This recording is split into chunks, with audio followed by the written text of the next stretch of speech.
Este programa incluye dramatizaciones de hechos reales y sus protagonistas. Algunos nombres se cambiaron. Este programa está orientado a público adulto. Contiene imágenes que podrían incomodar a algunos televidentes. Se recomienda discreción.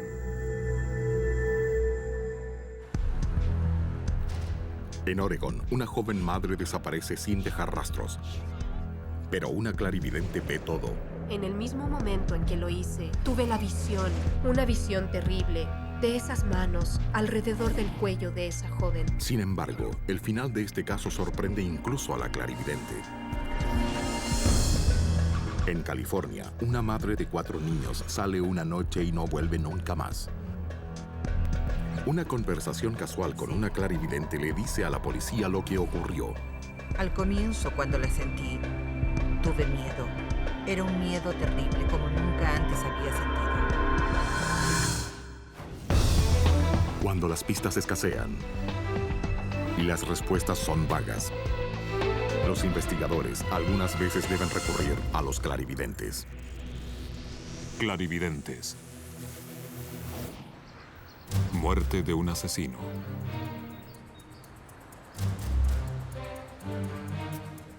A 13 kilómetros al sur de Portland, en Oregon, se encuentra el suburbio residencial de Lake Oswego. Fue aquí que una historia de furia mortal y amor inesperado comenzó con una simple llamada telefónica. El domingo 30 de marzo de 1986, Chad Whitman llama a la policía de Lake Oswego. Se trata de mi esposa. Se trata de su esposa Zoe. Por favor, estoy preocupado. Al oficial Dave Alford le parece una pelea doméstica de rutina. El esposo llamó diciendo que él y su esposa tuvieron una discusión y que la esposa se había ido y aún no regresaba y que él quería reportar su desaparición. El oficial Alford quiere saber más detalles. Buenos días, adelante. Tenía las cortinas corridas y la luz era bastante tenue. Dijo que lo mantenía así porque el bebé tenía fiebre, lo que en ese momento parecía verosímil. ¿Cuánto tiempo hace que su esposa Zoe se fue? ¿Puede decírmelo? Han pasado como 3 días. Chad dijo que hacía 3 días él y Zoe tuvieron una pelea. ¿Qué compraste ahora? La más reciente en una serie de discusiones sobre dinero. ¿Dinero? ¿Dinero? Siempre piensa. Zoe se fue furiosa como lo había hecho en otras ocasiones. Pero nunca se había quedado tanto tiempo fuera. Chad dijo que después de la pelea, él se fue por 2 días al sur de California para ver un juego de béisbol de su hermano Rudy. ¿Quién se hizo cargo del bebé? Su hermano jugaba béisbol en un equipo universitario y tenía un partido de visita. Chad dijo que el fin de semana había estado con su hermano en ese juego. Yo fui a ver un También sugirió que Zoe probablemente había ido a Seattle, donde solía vivir. Ellos me dijeron lo mismo. Su auto tampoco está. Ya no sé qué pensar. Escuche, ¿tiene la matrícula del auto y tal vez una fotografía de Zoe? Su instinto de policía le dice que algo no está bien. Allí está la dirección El de Seattle. esposo se veía muy pasivo. Sus emociones no parecían corresponder exactamente a la situación. Cualquiera habría esperado verlo más angustiado por la desaparición de la esposa y más preocupado por el bebé. Alford emite una orden de búsqueda por el auto de Zoe Whitman y llama a sus seres queridos. Pero Zoe, que siempre mantiene un estrecho contacto con su familia, no los ha llamado y tampoco ha regresado a buscar a su bebé. Es un niño muy bueno. Por lo general, una madre no deja a su bebé durante varios días, de modo que cuando el fin de semana terminó, la situación era aún más anormal.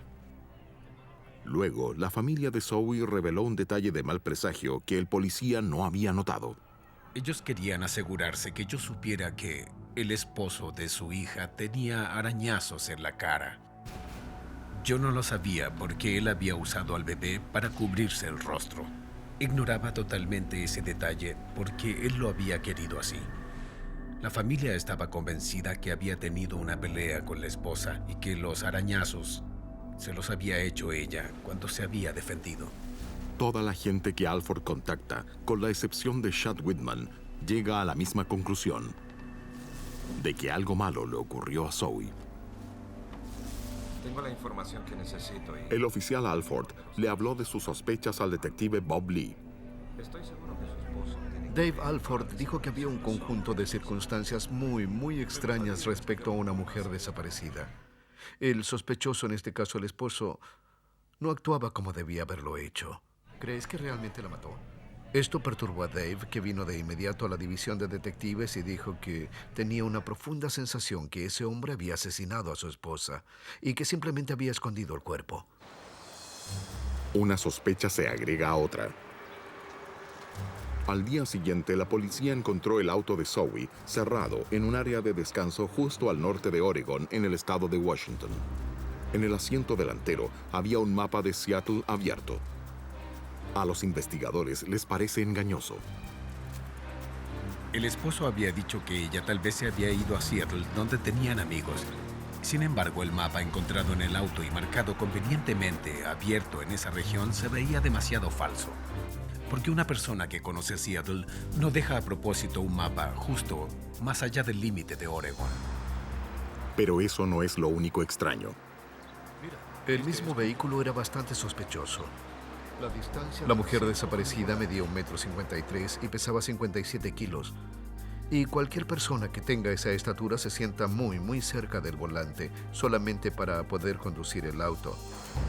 Nos fijamos que el asiento estaba corrido a la posición de más atrás, como si alguien que midiera 1,80 m o un poco más de 1,80 m hubiera conducido el auto. Todo acerca del auto parece un montaje. Pero los investigadores tienen que estar seguros. Revisamos toda la zona de descanso y la zona que rodeaba el área de descanso, en caso de que la mujer desaparecida estuviera escondida en algún lugar entre los matorrales. Pero no descubrimos absolutamente nada.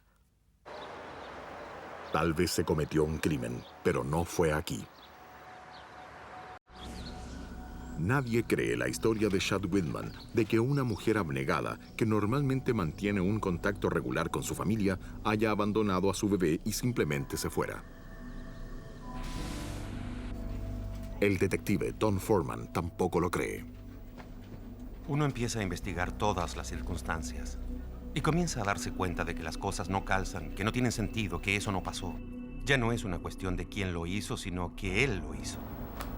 Pero necesitan presentar hechos comprobados, pruebas sólidas. Necesitamos su ayuda. Un caso que se pueda llevar a juicio. Bob Lee y su equipo van a hablar con Terry Gustafson, la fiscal de distrito. Estaba totalmente convencido de que el hombre había matado a su esposa y que no era un caso de persona desaparecida, sino de homicidio. Por todo lo expuesto, vemos que Quería que yo lo ayudara a cambiar el caso por uno de homicidio. Estuvimos viendo qué estrategia emplearíamos para hacerlo. Para probar que fue un homicidio, necesitan evidencia física. Ellos piensan conseguirla.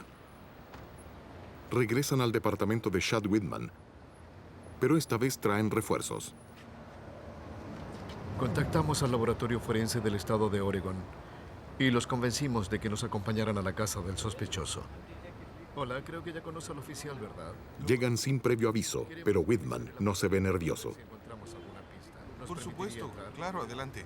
Los autoriza a revisar el departamento y no interfiere. Casi toda la entrevista se llevó a cabo fuera del departamento, en el estacionamiento, mientras los del laboratorio trabajaban adentro. Creíamos que si la esposa había sido asesinada o seriamente lastimada en el departamento, había una buena posibilidad de que encontráramos algún rastro de sangre. Los técnicos usan un procedimiento llamado prueba de luminol, que puede revelar hasta el más mínimo rastro de sangre. Pero no encontraron absolutamente nada. En realidad, en ese momento, ni siquiera podíamos establecer el hecho de que se había cometido un crimen. Y sin embargo, sabíamos sin la más mínima duda que ese hombre había matado a su esposa. Simplemente desapareció y no teníamos muchas pistas. No teníamos el cadáver. Sin el cadáver y sin ninguna real posibilidad de desmentir la historia del esposo, no teníamos un caso. Desesperada por encontrar a Zoe, su madre se puso en contacto con Lori Maguire, la clarividente local. De inmediato tuve una sensación de temor. Lori siente que la joven madre está definitivamente muerta. Cuando le dije eso a los familiares, ellos estuvieron de acuerdo, sentían lo mismo. Ella era muy unida a su madre y nunca se habría ido varios días sin llamarla. De inmediato le dije que creía que el esposo estaba involucrado. Escucha, creo que definitivamente... Sentí que donde fuera que estuviese, no se encontraba en el patio trasero, por así decirlo. La habían movido a otro lugar y sentí que estaba enterrada. Lori trabajó 14 años como enfermera de cuidados intensivos hasta que decidió dedicarse a ser clarividente de tiempo completo y ponerse al servicio de los demás, incluyendo la familia de Zoe Whitman. Lori no tiene miedo de salir a hacer indagaciones, como visitar el departamento de un sospechoso de asesinato. A veces, en un caso, es importante para mí encontrarme físicamente con la gente involucrada, en especial con los que puedan ser sospechosos. Para mi sorpresa, el departamento estaba en alquiler. Pensé inmediatamente que podría hacerme pasar por una posible inquilina e iría hasta allá y vería al esposo frente a frente. Hola. Hola, soy Lori McQuire y me interesa el departamento. Era muy anodino. Los técnicos forenses no encontraron ninguna evidencia de asesinato en el interior. Sí, es hermoso. Pero la sensación de Lori es diferente. Está en perfectas condiciones. Al caminar por el apartamento, sentí que lo que fuera que había pasado ocurrió allí. La sensación todavía ¿Cómo lo persistía. encuentra? ¿Le gusta? Luego, Lori hace la prueba final. Tienes bastante Está amplio. muy bien. Entonces le tendí la mano porque siempre hay una energía física entre la gente que se percibe solamente cuando las personas se tocan. Y eso es lo que yo quería. Hasta pronto. En el mismo momento en que lo hice, tuve la visión, una visión terrible, de esas manos alrededor del cuello de esa joven. La familia de Zoe le pregunta a Lori si trabajaría con la policía. Mencionaron a un detective Lee. Y yo dije, por supuesto, no tengo problemas con eso. Hola. Pero el detective Lee sí tenía un problema. Ella tenía más información que la que debía tener sin ser una sospechosa. Quería conocerla personalmente para ver si era una chiflada o no. Soy un poco Fue escéptico. un poco displicente conmigo. Me dijo, sí, Está bien, acabo de hablar como con una o varias personas y me dijeron que no dejara de hablarle de este caso. Me gustaría invitarla a almorzar y ver cómo es. Fue realmente poco amable en lo que a mí respecta. Simplemente le dije, ¿sabe? Si quiere conocerme, le enviaré un folleto. No tiene que invitarme a almorzar, le diré lo que sé del caso, se lo enviaré por correo. No iba a aceptar que me tratara de esa manera. ¿Puedo invitarla a almorzar a algún Él lugar? se retractó de inmediato. Necesito saber Se sobre su disculpó trabajo. y me dijo que realmente quería invitarme a almorzar. Yo tenía una idea preconcebida de las clarividentes. Creí que sería una dama de edad de cabello gris con vestido púrpura largo y con un tablero de madera frente a su puerta con una mano dibujada que dice Madame Melba adivina.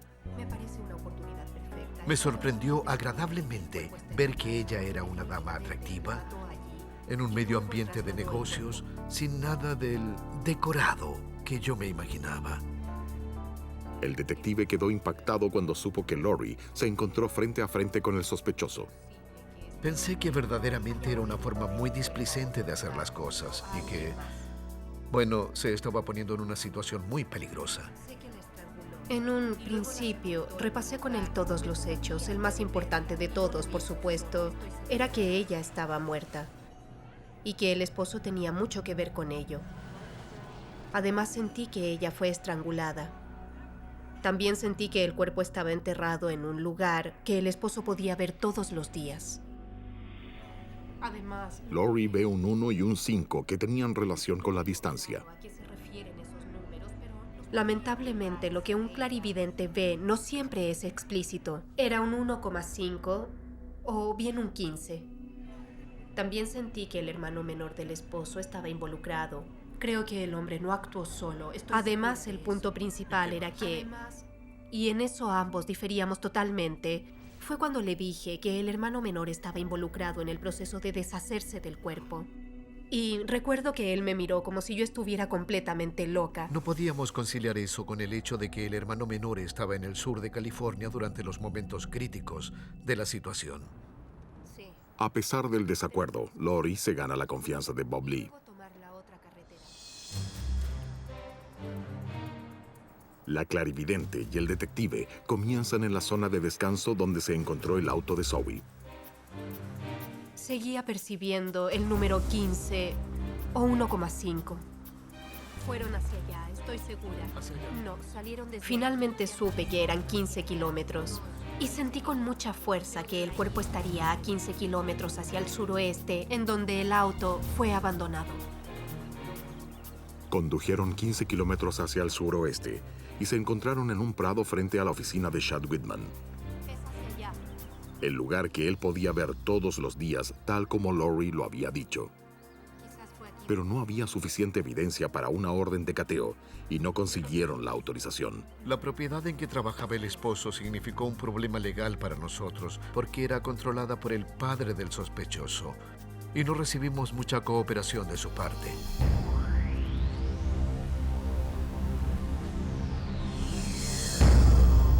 Chad Whitman no está dispuesto a confesar. ¿Me comprendes, Chad? Insiste en su historia y nada más. Por saber si vas a ver que las cosas no son como tú crees. Lee y el detective Don Foreman mantuvieron la presión. Se había mudado hace poco y Bob y yo nos aparecimos en su casa diciendo: hola, ¿cómo estás? ¿Podemos entrar y conversar contigo? Ya les conté mi historia. La idea era que él comprendiera que no íbamos a desaparecer. Queríamos que Chad perdiera el control. Queríamos que él supiera que íbamos a aumentar la presión. Lo seguían a todas partes. Durante ese tiempo, nuestro sospechoso revoloteaba de novia en novia. Básicamente dejó a su hija en casa de sus padres y se dedicó a vivir en forma muy liberal y despreocupada. Iba de fiesta con sus amigos y a menudo se les veía en los bares, rodeado de gente a toda hora del día y de la noche. Aunque las autoridades aún no lo sabían, la presión comenzaba a hacer efecto en Chad Whitman. ¿Qué estás mirando? Nada. Finalmente confiesa, pero no a la policía. Soy Lorraine Fernández. Sé que Chad mató a su esposa. En Oregon no hay que ser clarividente para saber que Chad Whitman mató a su esposa, pero tal vez se necesite una para probarlo. La policía no tiene buenas pistas.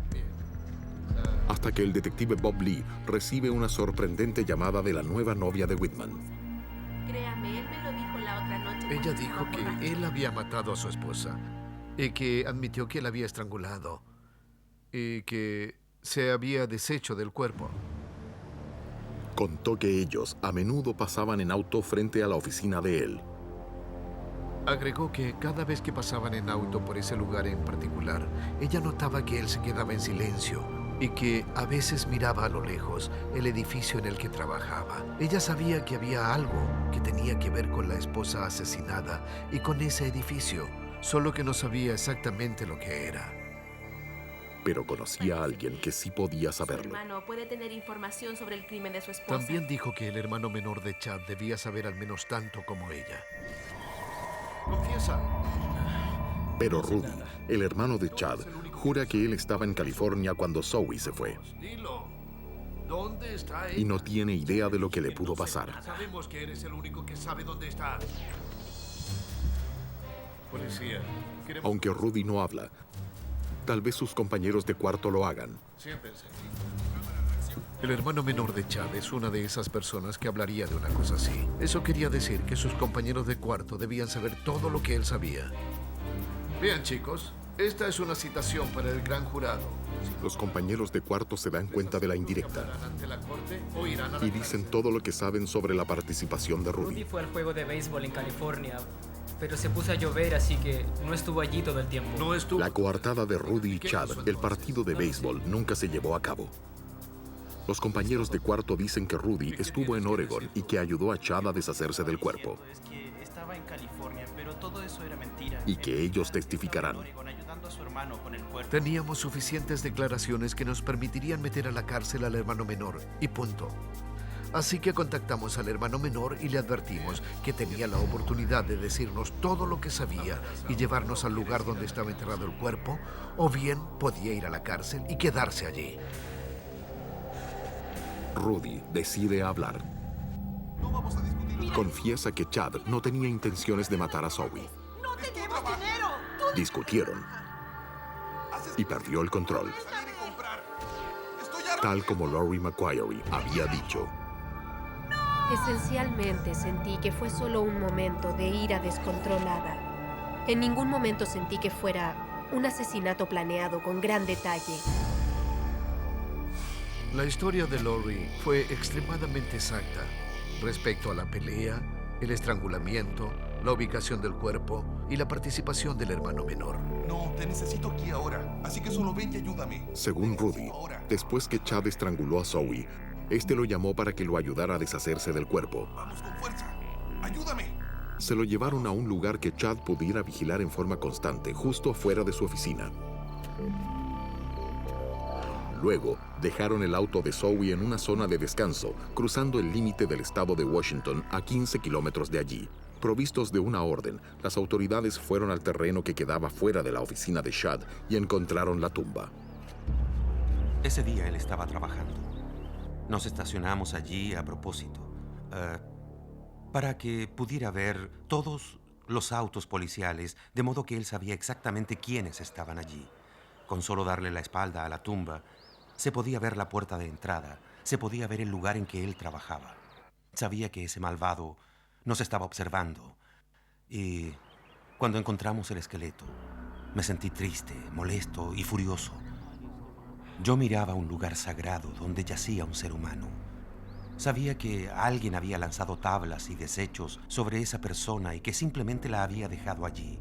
Ese hombre lo hizo en un lugar donde trabajaba todos los días. Lo miraba todo el tiempo a sabiendas que había un cuerpo enterrado allí, un ser humano que él había matado. En verdad me dio escalofríos, porque de solo pensar que ese hombre había podido mirar la tumba de su esposa todos esos meses, todo ese tiempo, y que había sido capaz de ocultar a su víctima de la policía sin inmutarse.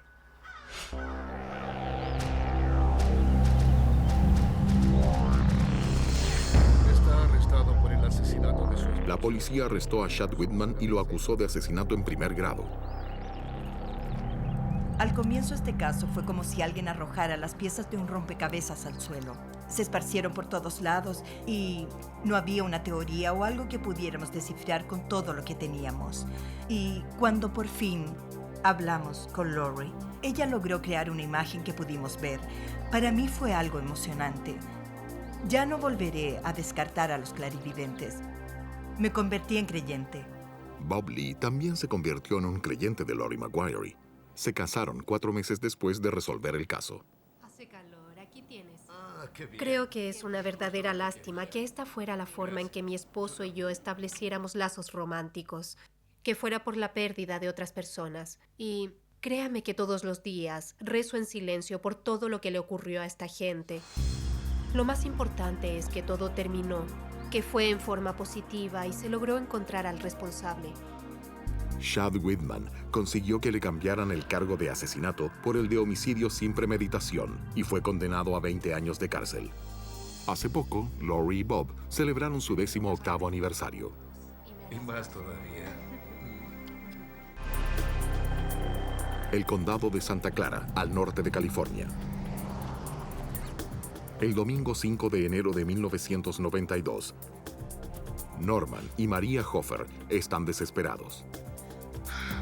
Norma, su hija de 31 años, salió la noche anterior y dejó a sus niños con ellos. Quiero informar de una desaparición.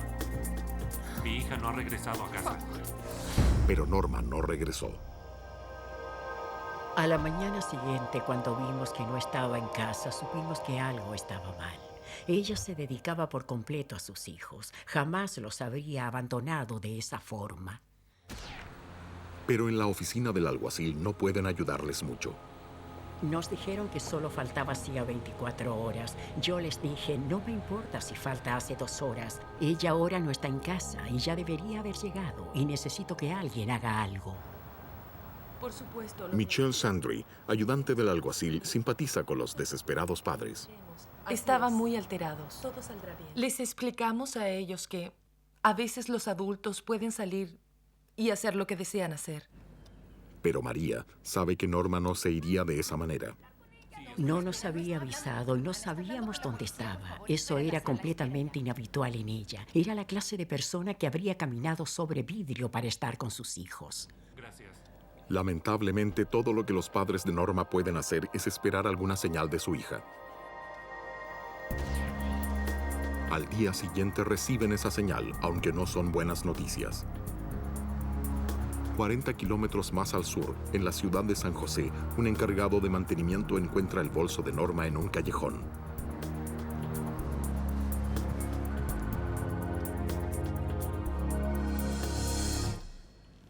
Cuando encontraron su bolso en San José, supe que algo malo había pasado y que ella nunca regresaría a casa.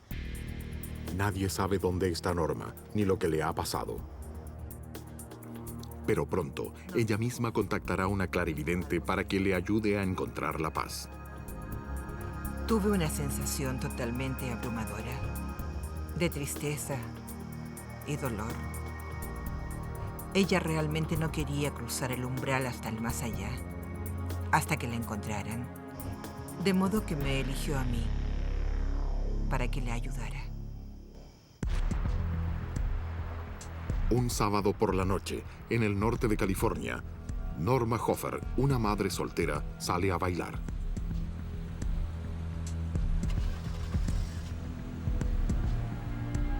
Y no regresa más a su casa.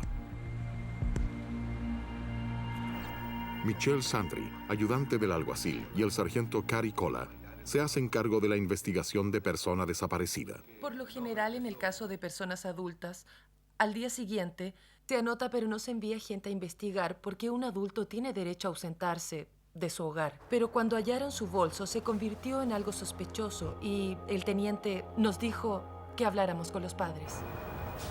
Pero antes de que Kola pueda irse, recibe una llamada. Recibí una llamada de una mujer, Daniel Patton, de Los Ángeles. Ella trabajaba para un abogado privado y tenía una pregunta sobre un incidente que yo conocía. Era una llamada de rutina, como las que recibe todos los días. Excepto que esta vez la persona que llama es una clarividente. Kola está ocupado y trata de terminar la llamada. Antes de que terminara la frase le dije, veo el homicidio de una mujer y la encontrará envuelta en una frazada azul. Fue estrangulada. Podrá encontrarla en una zona rural, al lado de una colina. Y él me dijo, está bien. Fue sorprendente como me lo dijo. Salió de pronto, de la nada. La escuché, pero obviamente yo era muy escéptico. Daniel le explica su don. Ciertas cosas. Yo puedo ver algunas imágenes. Es casi como si estuviera viendo una película. Puedo ver la cara de una persona y observar algo muy feliz o algo muy trágico. También escucho sonidos y sé que no los oigo a través de mis oídos. Yo sé que vienen de mi mente, que vienen de arriba. Nunca había tratado con una clarividente. Sé que otros servicios policiales lo hacen. Él me dijo, bueno, yo no creo en los clarividentes. Le contesté, bien. Está bien, no tiene que hacerlo, no se lo estoy pidiendo. Solamente le pido que recuerde lo que le estoy diciendo. Hice un trato con ella. Le dije, escuche, si algo de esto se confirma, la voy a llamar. Y le dije, trato hecho. Espero que lo haga.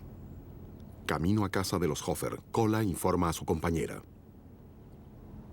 Cuando me contó sobre la clarividente, yo nunca he trabajado con clarividentes.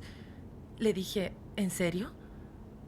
Él me dijo como burlándose, como bromeando. Y yo pensé, ¿por qué no? Puedo hacerlo. Estoy de acuerdo. Es extraño. Los investigadores quieren saber todo sobre la última vez que se supo de Norma. Lo que realmente importaba es que ella nunca antes había dejado de ocuparse de los niños. Eso es lo que realmente no correspondía con su carácter. No era simplemente un adulto que sale a una fiesta y que más tarde se deja llevar y por alguna razón no regresa a casa. Cuando Norma no regresó, sus padres llevaron un registro de sus esfuerzos telefónicos por encontrarla. Ella nos llamó de la casa de una amiga. La primera llamada fue de Norma, muy tarde ese mismo sábado por la noche. Dijo que estaba en una fiesta en casa de una amiga y que regresaría cerca de la 1 de la madrugada. dejó un número donde podrían ubicarla. Al otro día aún no llegaba. Hola. Así que llamamos a ese número y nos dijeron que no estaba allí y que se la habían llevado a casa. No. Yo dije, no está en casa. ¿Quién la llevó? La amiga dijo que fue un hombre llamado Bobby Biggs. Todos los que estaban en la fiesta supusieron que Bobby iba a llevar a Norma a su casa. En verdad nadie prestó atención, solo sabían que Bobby pensaba acompañarla a su casa. La policía no pudo encontrar a Biggs, pero reciben una llamada de uno de sus amigos. Cuando supo que Norma no aparecía y que Bobby Biggs era la última persona en haberla visto, recordó que Bobby había ido a su casa a la mañana siguiente como a las 7 o 7:30. Aún medio dormido, se sintió molesto porque Bobby simplemente había entrado a la casa. Además recordó que mientras lo miraba, se dio cuenta que tenía barro en los pantalones, al igual que los zapatos. Incluso tenía sangre en la camiseta. No es nada. Y se veía desordenado. No es nada. Biggs dijo que quería ayuda para deshacerse de un auto. Será fácil. El amigo se negó a ayudarlo. Le pareció extraño porque Biggs no era propietario de un auto. Por su descripción del vehículo, los investigadores sospecharon que se trataba del auto de Norma. Biggs no era ningún desconocido para las fuerzas policiales de Santa Clara. Cuando nos encontramos con él por este caso, estaba en libertad bajo palabra. Biggs estaba bajo palabra y podía ser interrogado y arrestado en cualquier momento. Y como había testigos que dicen haberlo visto en un bar, lo que constituye una violación de su libertad condicional, puede ser arrestado.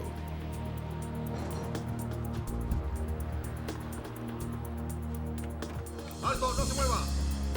Tenían al sospechoso, pero solo la visión de una clarividente lejos de allí dará a los investigadores la pista de la mujer desaparecida. El final de esta historia es una sorpresa para todos. Ella solo vino a mí. En 1992, Norma Hofer, una madre soltera, desapareció. Te acompaño. Los investigadores de Santa Clara localizan a Bobby Biggs, la última persona que la vio. Lo arrestan por violación a su libertad condicional y registran su tráiler. Pero Michelle Sandry, ayudante del alguacil, no encuentra nada que lo conecte con la desaparición de Norma Hofer. Teníamos toda clase de sospechas de que Bobby era el responsable de la desaparición de Norma. Pero en ese momento no teníamos el cuerpo, no sabíamos lo que había pasado. Tal vez ella había decidido fugarse. Los investigadores observaron rasguños en las manos, los brazos y la cara del sospechoso.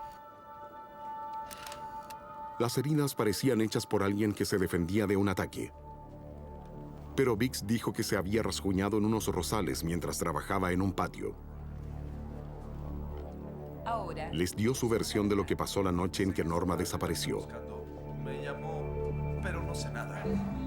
Admite que estuvo en la fiesta con Norma. Dijo que a la mañana siguiente, ella lo llevó hasta una tienda para comprar cerveza.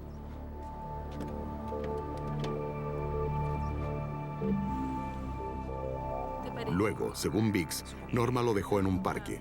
Para otra vez será, créeme. Él supuso que ella se iría a casa y no la ha visto desde entonces. Sí.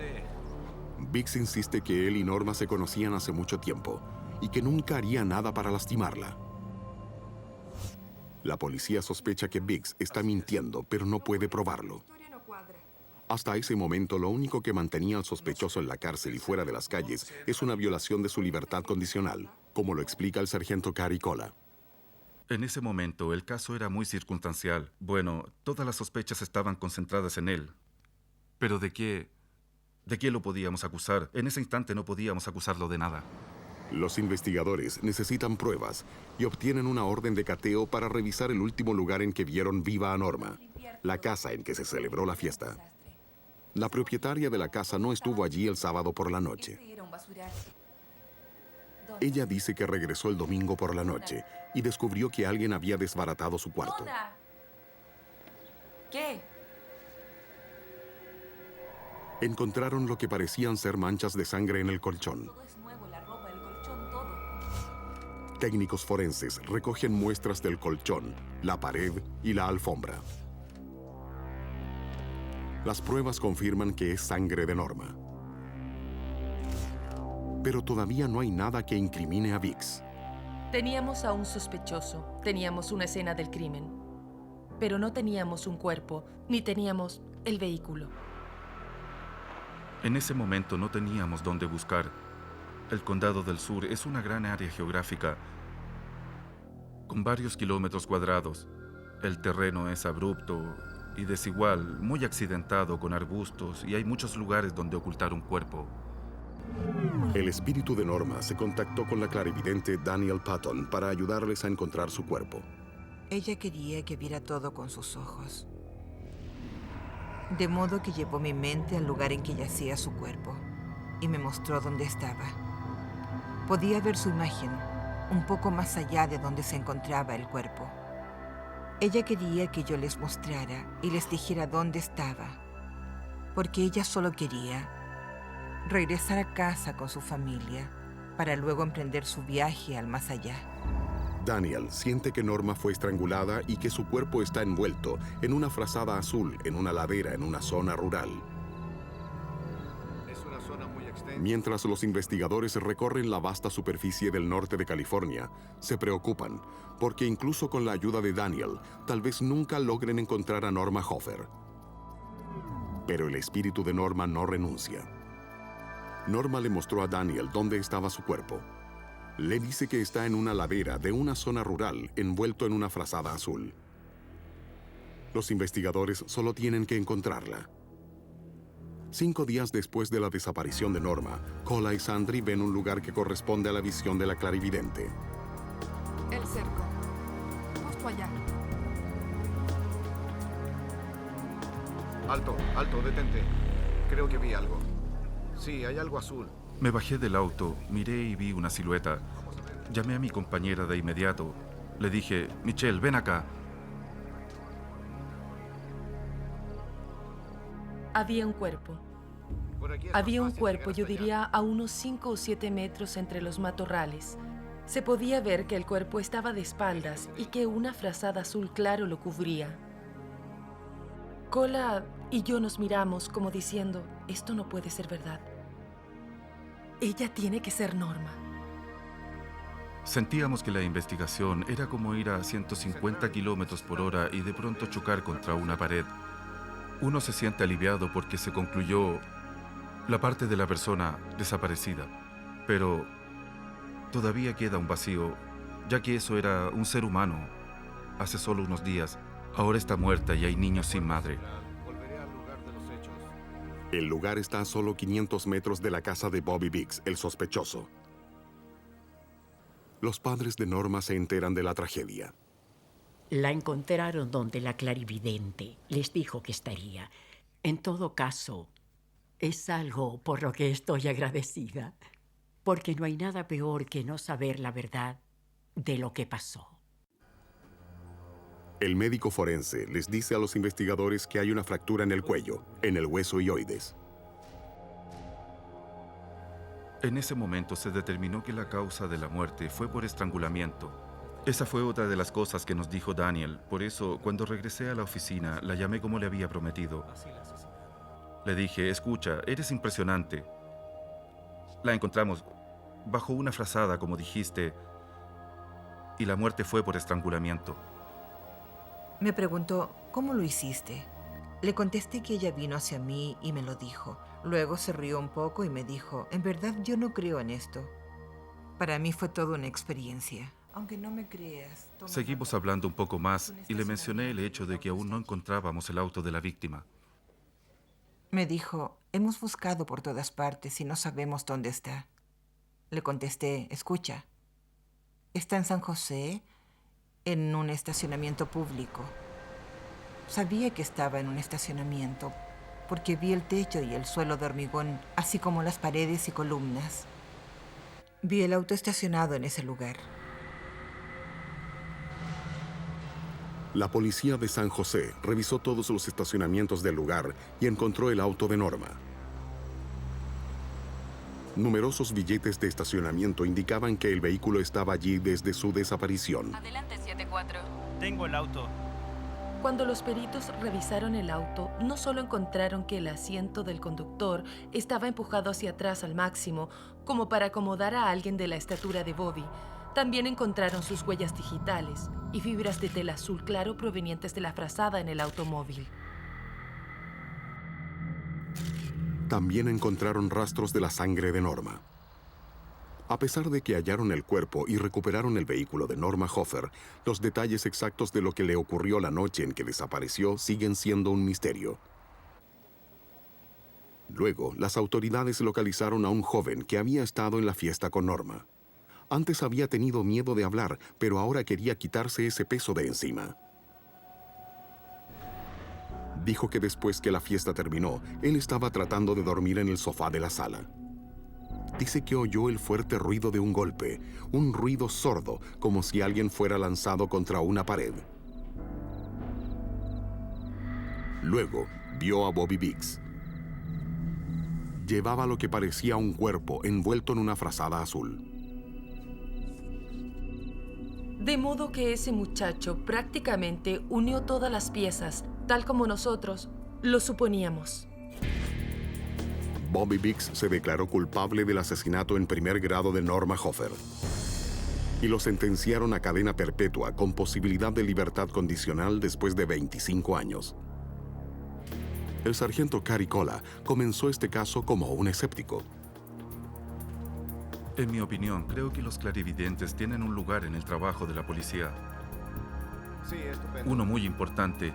Tal vez no todos tengan la habilidad que tiene Daniel.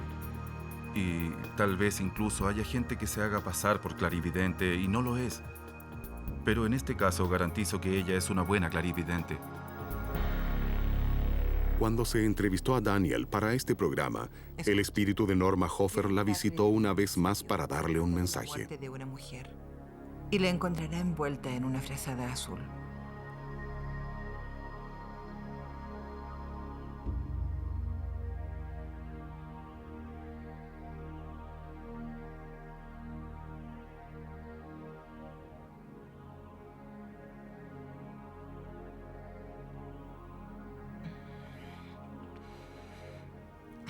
Gracias. Sí. Pregúntele si está bien. ¿Estás bien? Sí. Se los voy a decir.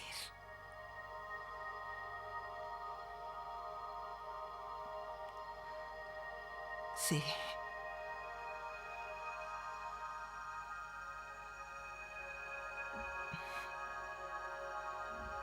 Sí, lo haré.